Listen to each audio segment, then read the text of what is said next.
Hello friends, welcome to this educational platform Gyantam Classes and myself AK Singh, your English mentor. And after a long gap, we are going to have start this session again. The reason was some medical issues and all, some health related. So without wasting any time, we will start this session. आज कई दिनों के बाद हम लोग मिले हैं, तो टाइम बर्बाद ना करते हुए अपना जो कंटिन्यू करना है, जैसा कि आप देख चुके होंगे ऑलरेडी, पार्ट्स ऑफ स्पीच के बारे में आज हम आपसे बात करेंगे. Okay, now regarding parts of speech, क्या है ये पार्ट्स ऑफ स्पीच, कहां से आए हैं ये, कैसे हम जान पाए कि ये पार्ट्स ऑफ स्पीच हैं या वाक्य बनाने में, सेंटेंस फॉर्मेशन में इनका यूज होता है. सबसे पहले कुछ एक छोटी सी बात है कि हम यहां पर जो पढ़ने जा रहे हैं वो क्या है, इंग्लिश लैंग्वेज.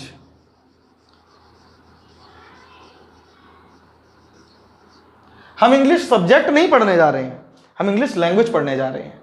अब इंग्लिश लैंग्वेज की अगर हम बात करें तो ये कहां से लैंग्वेज बनी, एक छोटी सी ब्रीफिंग करेंगे. कोई भी भाषा जन्म लेती है स्वर से, या और we can say it as sound, ध्वनि से. कोई भी भाषा जन्म लेती है साउंड से. तो जब इंग्लिश लैंग्वेज की हम बात करेंगे तो साउंड्स, डिफरेंट साउंड से हमें पता चला कि इंग्लिश लैंग्वेज का भी एग्जिस्टेंस है. द रीजन इसको इंटरनेशनल लैंग्वेज माना गया क्योंकि अल्फाबेट्स इसकी कम थी, फॉर्मेशन में बहुत इजी थी, इसीलिए इसको एक इंटरनेशनल लैंग्वेज डिक्लेयर कर दिया गया. अब अगर हम बात करें साउंड्स की तो आप कह रहे होंगे सर साउंड्स, मैंने कहा वोवल साउंड होता है, कॉन्सोनेंट साउंड होता है. तो आपके दिमाग में ये आ रहा होगा कि वोवल तो 5 होते हैं, A-E-I-O-U. But remember there are total 44 sounds in English. जी हाँ, 44 साउंड्स होते हैं. ठीक है, साउंड्स 44 हैं. उसके बाद इन्हीं साउंड से जो मेन चुने गए वो लेटर्स हम पढ़ते हैं जो 26 हैं. Remember this. पहले लैंग्वेज कोई भी हो साउंड से आती है. इंग्लिश की अगर हम बात करें तो साउंड्स हैं वो 44 हैं. और ये किसने बताया, IPA, इंटरनेशनल फिनेटिक अल्फाबेट, जो हम पढ़ते हैं इंटरनेशनल फिनेटिक्स अल्फाबेट, उनके अकॉर्डिंग 44 साउंड्स हैं. साउंड से लेटर जो मेन चुने गए वो 26 हैं. 26 को हम इजीली डिवाइड करते हैं हमारे वोवल और कॉन्सोनेंट में. वोवल हमारे 5 हैं, कॉन्सोनेंट हमारे 21 हैं. ठीक है, तो ये तो आपका बेसिक बिल्कुल हो गया कैसे हम शुरू कर रहे हैं आज. अब पार्ट्स ऑफ स्पीच की अगर हम बात करें तो जब लेटर्स हमें मिलते हैं, इन लेटर्स से ही हम वर्ड बनाते हैं. कोई भी word means group of letters जिसकी एक मीनिंगफुल सेंस हो. ऐसा नहीं है आपने BCD लिख दिया ग्रुप ऑफ वर्ड है, वर्ड नहीं. वर्ड उसको हम कहेंगे जो लेटर्स के कॉम्बिनेशन से एक ऐसा वर्ड बने जिसका कुछ सेंस हो. ठीक है, तो ये तो हमारी वर्ड की बात हो गई. अब इसी वर्ड को वर्ड फॉर्मेशन के लिए जो अलग अलग टाइप के वर्ड्स बनते हैं उनको हमने डिवाइड किया है टोटल 8 पार्ट्स में, जो आपके कहलाते हैं पार्ट्स ऑफ स्पीच.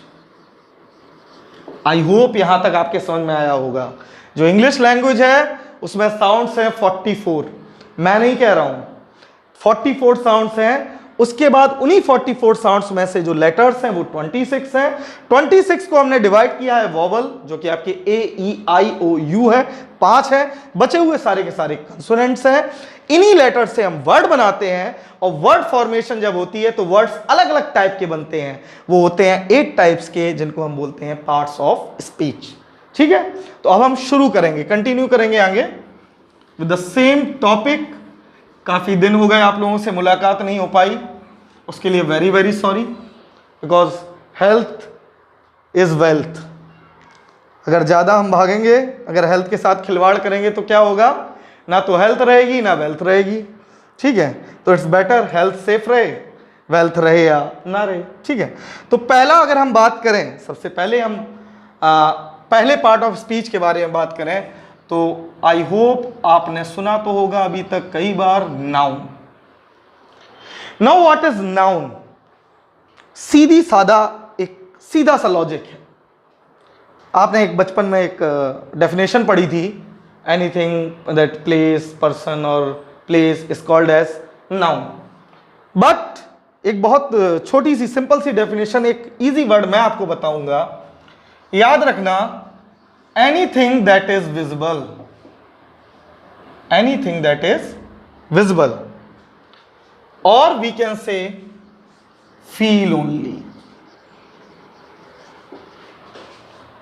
याद रखना, जो चीज विजिबल है और हम फील कर सकते हैं, ये दो चीजें ऐसी हैं जिसको हम नाउन कहेंगे। कैसे कहेंगे नाउन?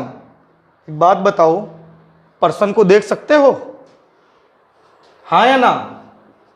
लड़का हो, लड़की हो, बच्चा हो, आप देख सकते हो ना? पर्सन, जगह को देख सकते हो या नहीं देख सकते हो? देख सकते हो। प्लेस, कोई भी चीज हो, थिंग्स, सबको देख सकते हो भाई। तो जिसको आप देख सकते हो, विजिबल है, that is noun. Okay, that is noun. अब आपने कहा होगा सर ये फील ओनली आपने ऐड कर रखा है, इसका क्या मतलब है?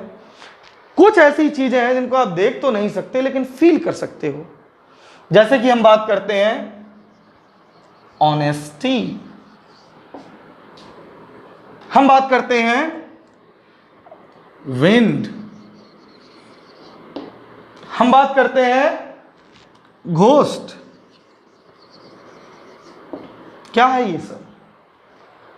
आप हॉनेस्टी को कभी देखे हो? कभी ईमानदारी दिखती है किसी की? कोई रोड पे जाता है, ये बंदा ईमानदार है, या उसके जेब में ईमानदारी रखी रहती है? नहीं, आप महसूस करते हो कि वो ईमानदार है। क्या आपने कभी आंधी को देखा है? महसूस किया है। आप बाहर जाते हो, तेज हवाएं चल रही हैं, आप महसूस करते हो, तो वो क्या है? Feel only.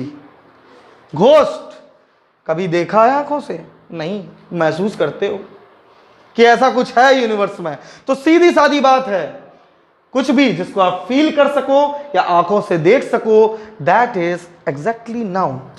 ओके, आगे बढ़ते हैं। हमारा जो सेकंड पार्ट ऑफ स्पीच है, that is pronoun. I hope noun आपको बिल्कुल क्लियर हो गया होगा। बिल्कुल बेसिक कंसेप्ट बता रहा हूं according to your competitions. Okay, हमें कोई भी वो कह सकते हैं पीएचडी नहीं करनी है ये इंग्लिश पढ़ के, ठीक है? हमें क्या करना है? हमें हमारा कॉम्पिटिशन क्रैक करना है। Okay, so now second part is pronoun. बचपन से एक बेसिक डेफिनेशन आपने पढ़ी हुई है कि वो जो नाउन की जगह ले लें, और the things which are used in place of noun are called as pronoun. मैं फिर से इसको चेंज करूंगा आपके सामने आज। कुछ नहीं, प्रोनाउन क्या है? जो नाउन को रिप्रेजेंट करे, जो कुछ भी, जो वर्ड्स नाउन को रिप्रेजेंट करें, दे ऑल आर प्रोनाउन। जरूरी नहीं है नाउन की जगह आप इंतजार करें कि Ram is playing and he is crying, तो यहां पर ही प्रोनाउन है क्योंकि वो राम की जगह ले रहा है। नहीं, कुछ भी जो नाउन को आपको रिप्रेजेंट कर सके, दैट इज प्रोनाउन। एक एग्जांपल से हम समझेंगे। हमने देखा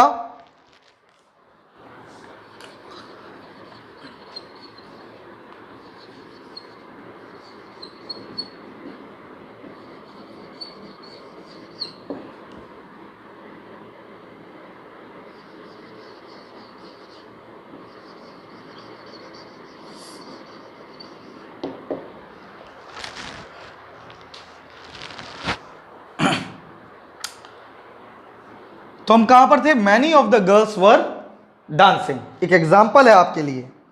इस सेंटेंस में आप ढूंढना चाहें कि प्रोनाउन कहां है, तो आप कहेंगे सर एक और सेंटेंस लिखो, तब नाउन की एक प्लेस लेगा, वो प्रोनाउन होगा।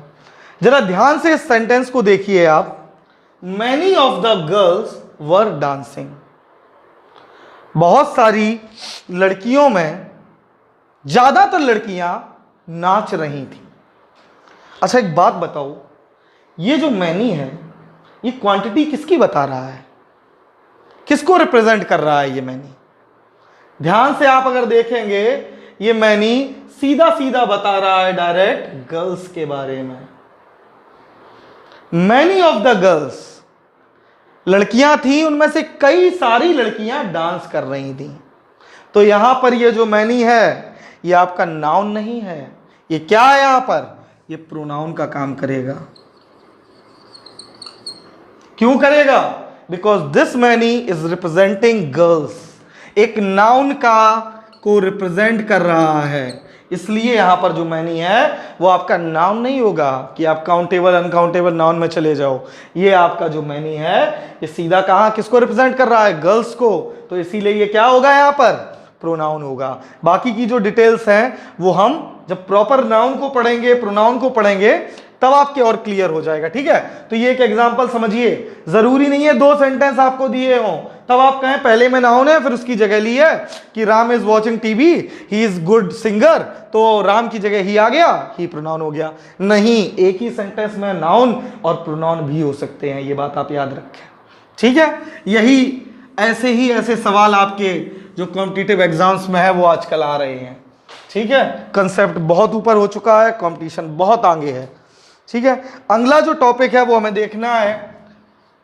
नाउन समझ में आ गया, प्रोनाउन आई होप समझ में आ गया होगा।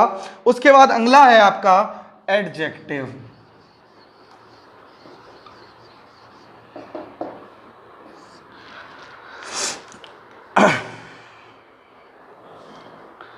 अब हम एडजेक्टिव की अगर बात करें, एडजेक्टिव हम बेसिकली पढ़ते आए हैं अभी तक, जो नाउन के बारे में बताएं, नाउन की बिल्कुल सही कहा है, जो नाउन और प्रोनाउन के बारे में बताए, सिर्फ नाउन नहीं प्रोनाउन के बारे में भी बताए।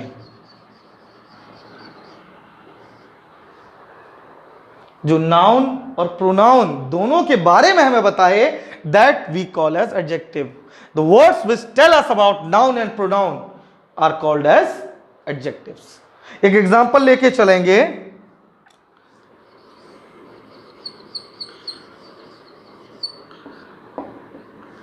पेंटेड वॉल, बहुत छोटा एग्जांपल दिया है, बहुत छोटा। पेंटेड वॉल, अब आप कहोगे सर पेंटेड तो यहां पर वर्ब होना चाहिए भैया, पेंटिंग हुई है। नहीं, वॉल आपका नाउन है। इस नाउन के बारे में यह बताया जा रहा है कि जो नाउन है वो पेंट, मतलब जो वॉल है वो पेंटेड है। यहां पर वर्ब से हमें कोई लेना देना नहीं है, ये वर्ब एडजेक्टिव में कन्वर्ट हो गया। अगर आप ये कहो यहां पर कि ये वर्ब है, ये वर्ब नहीं है। यहां पर ये किसको डिनोट कर रहा है? ध्यान से देखिए, वॉल के बारे में बता रहा है। पेंटेड वॉल, एक ऐसी दीवार जिस पर पुताई हो चुकी है, कलरफुल है। ठीक है, तो ये पेंटेड यहां पर किसका काम कर रहा है? एडजेक्टिव का। ज्यादा कंफ्यूज मत होइए, बहुत कंफ्यूज करने वाला हूं आगे चल के। ठीक है, बहुत कंफ्यूज करने वाला हूं, ऐसे कंपटीशन नहीं निकलेगा। अगर ये सिंपल डेफिनेशन से और एग्जांपल से कंपटीशन निकल जाता तो फिर जरूरत ही क्या थी इतना पढ़ने की, किताब उठा के पढ़ सकते थे ना। ठीक है, तो देखो ध्यान से, एक एग्जांपल मैंने आपको दिया पेंटेड वॉल। आई होप ये क्लियर होगा आपको। वैसे तो आपके दिमाग में अभी भी ये चल रहा होगा कि ये वर्ब का थर्ड फॉर्म है, मैं अभी कह रहा हूं ये थर्ड फॉर्म है वर्ब का, लेकिन यहां पर ये वर्ब का काम ना करके ये काम कर रही है एडजेक्टिव का। ऐसे ही क्वेश्चन आपको फंसाया जाता है एरर में, दे देंगे दिखेगा कुछ होगा कुछ। बाहर से पैकिंग है पार्ले जी की और अंदर क्या भरा है? अंदर कुछ और भरा है, पता ही नहीं क्या भरा है। ठीक है, चलो तो देखते हैं अगला क्या है हमारा। आई होप एडजेक्टिव क्लियर होगा। एग्जाम्पल सब फंसाने वाले आपको मिलेंगे, कोई प्लेन एग्जाम्पल नहीं बताऊंगा कि राम जाता है, वो राम को लाल से गेंद पसंद है तो लाल एडजेक्टिव है। ठीक, ऐसे एग्जाम्पल मैं नहीं बताने वाला यहां पर। चलिए तो देखते हैं अगला जो है। अब हम जाते हैं वर्ब पे। इतनी देर से अभी वर्ब ने बहुत नचा लिया। ठीक है, तो अब देखते हैं वर्ब का क्या रोल है। सबसे पहला, जब भी वर्ब की बात आती है तो आप क्या करते हो? एक ही चीज दिमाग में आती है, एक्शन। एक्शन। कि एक्शन वर्ड्स कुछ हुआ है वो तो हमारा वर्ब है, लेकिन दो चीजें और मैं ऐड करना चाहूंगा। सोच रहे होंगे अब इसमें वर्ब में क्या ये नया ऐड कर देगा भाई, कंफ्यूज और करने जा रहा। कंफ्यूज करूंगा, बिल्कुल करूंगा, ध्यान से देखना। एक्शन के साथ दो चीजें आपको जोड़नी है, एक है पोजेशन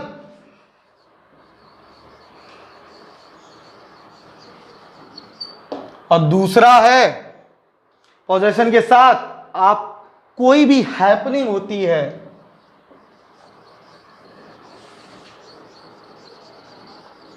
दोनों की दोनों वर्ब ही होते हैं। आओ थोड़ा सा और कंफ्यूज करते हैं। पहला एग्जांपल में देखेंगे, एग्जांपल है आई हैव रेड चॉकलेट। देखिए एग्जांपल, बड़ा प्यारा सा एग्जांपल है। भैया ढूंढो वर्ब कहां है वर्ब? पढ़ते तो आ रहे हैं शुरू से, हैज, हैव, हैड वर्ब है, लेकिन क्यों है? कभी समझ में आया? पढ़ाते तो क्रिया, जब हिंदी में ही पढ़ाते हैं तो कुछ हुआ हो, कोई घटना हुई हो, कोई एक्शन हुआ हो तो वर्ब है। लेकिन यहां पर अगर हम कहें कि वर्ब हैव है तो क्यों है? हैव है वर्ब, आप पढ़ लोगे, इज भी वर्ब है, हैव भी वर्ब है, लेकिन इस केस में क्यों है वर्ब? भैया हैव क्या कर रहा है? कोई लड़ाई कर रहा है चॉकलेट के लिए? मैं लड़ा हूं क्या किसी से? मैंने छीनी है किसी से? नहीं। लेकिन ये वर्ब क्यों है? क्यों? क्योंकि ये एक्शन डिनोट ना करके ये क्या डिनोट कर रहा है? ध्यान से देखिए, पोजेशन। आप किसी चीज के अगर मालिक हो, आप किसी चीज के स्वामी हो, आप उस चीज के ओनर हो, तो पोजेशन जो वर्ड्स शो करें पोजेशन, वो भी वर्ब्स होते हैं। यहां पर हैव क्या शो कर रहा है कि आपके पास रेड चॉकलेट है, तो इसीलिए ये जो हैव है ये पोजेशन शो कर रहा है। तो ये क्या है? ये सीधा सीधा वर्ब है। आई होप समझ में आया होगा, थोड़ा समझिए अच्छे से। अच्छा एक और अच्छा खासा एग्जांपल लेके चलते हैं, ठीक है?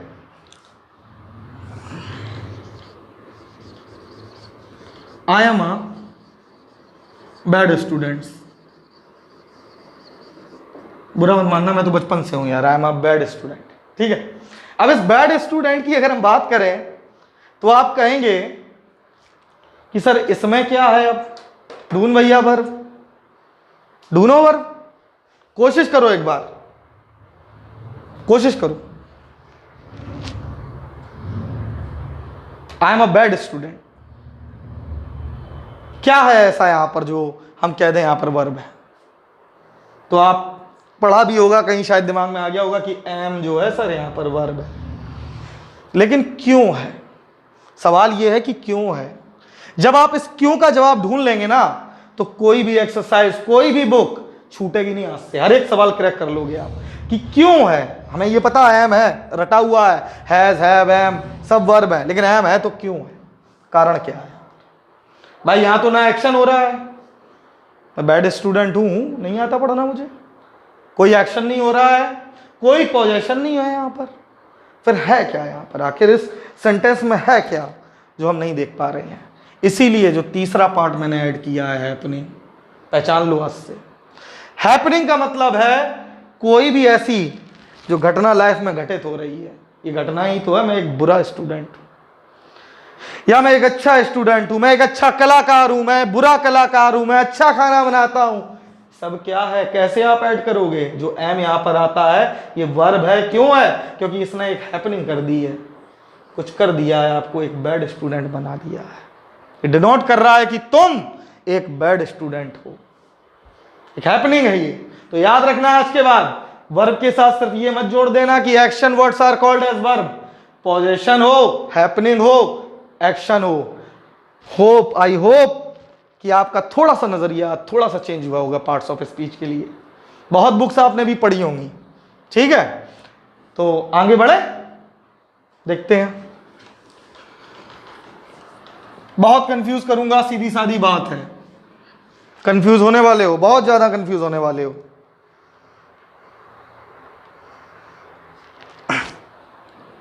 अब आते हैं हम एडवर्ब पे। याद रखना ये एडवर्ब बहुत फंसाएगा आपको एरर्स में। एडवर्ब ही है जो सबसे ज्यादा फंसाता है आपको। एडवर्ब को सिंपली, सीधी सादी बात है, वर्ब की जो डिटेल्स दें,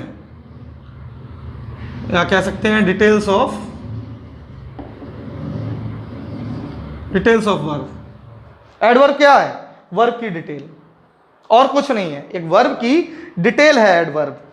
हम सीधा साधा बोल सकते हैं ही रन्स, और वो sorry he is running slowly, धीरे चल रहा है, ठीक है, चलने को बताया है, चाल उसकी धीरे है, जो वर्ब है वो यहाँ पर रनिंग है, स्लोली चल रहा है तो वो एडवर्ब है, ठीक है। डिटेल्स ऑफ वर्ब जो दें वो एडवर्ब है। इसको हम ज्यादा ना खींचेंगे। एक रीजन क्या है कि जब नाउन पढ़ाएंगे और ये पढ़ाएंगे तो एडवर्ब भी सबसे ज्यादा फंसाने वाला है आपको, ठीक है। तो बिना इसमें, एक छोटा सा पार्ट था ये बता दिया। इसके आगे देखो आप, प्रीपोजिशन क्या है, बिल्कुल किनारे हैं हम, खत्म होने वाला है आज हमारा। कोई भी डेफिनेशन रटने की जरूरत नहीं है, बिल्कुल भी। अगर रटना सीख गए ना, भूल जाओ कंपटीशन, ठीक है। अब प्रीपोजिशन क्या है? कुछ नहीं है, प्रीपोजिशन है रिलेटिंग वर्ड्स।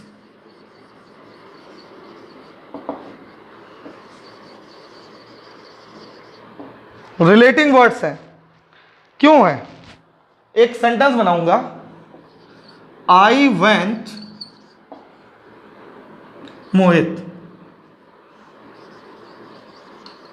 हमारी मोहित सर भी साथ में है, तो मैंने लिखा आई वेंट मोहित। भैया मैं मोहित के पास आया। कोई सेंस बन रहा सेंटेंस में? लेकिन लग रहा है ना कुछ अधूरा अधूरा है। आई वेंट मोहित है ना अधूरा, तो क्या किया हमने? डाल दिया I went to Mohit. I went to Mohit, Mohit के पास गया। तो यहां पर ये जो टू है, इसने क्या किया है? कुछ नहीं किया है, वर्ड्स को रिलेट कर दिया, आपस में जोड़ दिया है, ठीक है। रिलेशन दिया है कि मैं गया, लेकिन किसके पास गया? मोहित के पास गया। जॉइनिंग मत समझ लेना कि जोड़ने वालों को हम प्रीपोजिशन कहते हैं, बिल्कुल नहीं कहते हैं। हम उनको प्रीपोजिशन कहते हैं जो कुछ रिलेशन जनरेट करें, उन वर्ड्स को हम कहते हैं। हमने कहा राम एंड श्याम, एंड क्या है? एंड प्रीपोजिशन थोड़ी हो जाएगा वहां पर।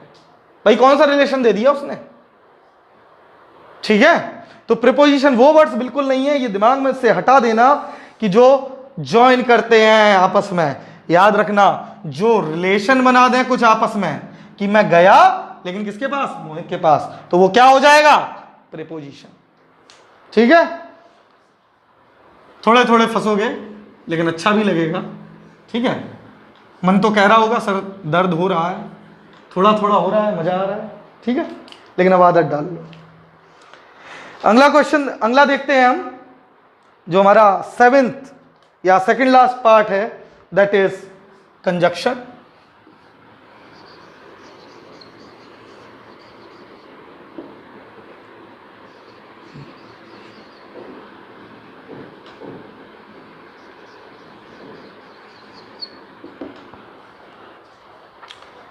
हाँ, तो कंजंक्शन की बात कर रहे थे हम।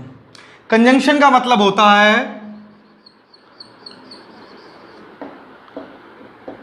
Joining words. अब ये जॉइनिंग वर्ड्स क्या है ये समझना है। Conjunction means joining words. अब जॉइनिंग वर्ड्स क्या है? जैसे कि Ram and Shyam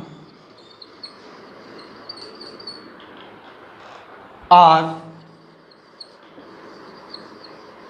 best friends. Ram and Shyam are best friends. Ram और श्याम बेस्ट फ्रेंड्स हैं। इनको ऐड किसने किया है? एंड ने इनको जोड़ दिया है। वो वर्ड्स जो आपस में ज्वाइन करा दें उनको हम क्या कहते हैं? कंजंक्शन कहते हैं। पिछला जो पढ़ा था प्रीपोजिशन क्या है? जो रिलेशन, एक रिलेशन बनाते हो नाउन का और अदर वर्ड्स का, they are called as preposition. Whereas conjunction की अगर हम बात करें, कंजंक्शन क्या है? ज्वाइनिंग वर्ड्स को हम कंजंक्शन कहते हैं, ठीक है। और उसके बाद लास्ट जो हमारा बचता है, बहुत ही सरल, बहुत ही सिंपल, आपकी भावनाओं को व्यक्त करने वाला, सबसे इजी, सबसे प्यारा, हम सबका प्यारा इंटरजेक्शन। ठीक है,